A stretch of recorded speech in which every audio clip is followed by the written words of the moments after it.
ઇડલી સાથે ખાવાથી સાંભારની દાળ બનાવવા માટે મેં તુવરની દાળ અહીંયા લીધેલી છે 2 વાટકી. એને બરાબર ધોઈ અને કુકરમાં એડ કરી લીધી. હવે એની અંદર એક ઝીણી સમારેલી ડુંગળી નાખી લઈએ, એક ઝીણું કાપેલું ટામેટું, એક બટાકું કાપેલું અને 4 થી 5 લસણની કળી છોલ્યા વગરની છાલવાળી જ નાખીએ. તેનાથી બહુ મસ્ત અને હોટલ જેવો જ સાંભારનો ટેસ્ટ આવે છે. અને 4 થી 5 ગ્લાસ પાણી ઉમેરી એની અંદર લાલ મરચું પાવડર,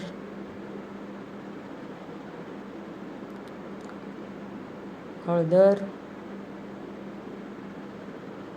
ધાણા જીરું,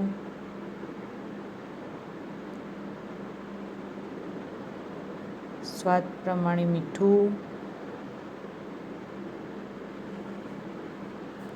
અને છેલ્લે એની અંદર ખટાશ માટે એક લીંબુ નાખી દઈએ, જે દાળને એકદમ ચટપટી બનાવે અને મસ્ત ટેસ્ટ આપે છે, એકદમ સ્વાદિષ્ટ બનાવે છે.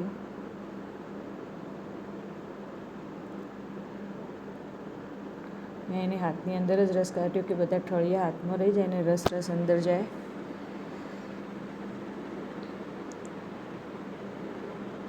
હવે ઢાંકણ બંધ કરી અને કુકરને ગેસ ઉપર મૂકી દઈએ. કુકરને 5 થી 6 વિસલ લગાવી લઈએ.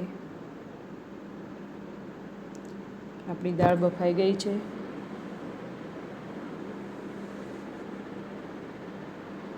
હવે એના વઘારની તૈયારી કરી લઈએ. તો એક વઘારિયામાં 2 થી 3 ચમચી તેલ, 2 તજના ટુકડા, 2-3 લવિંગ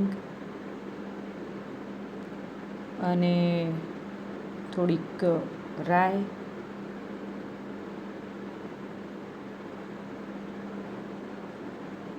જીરું,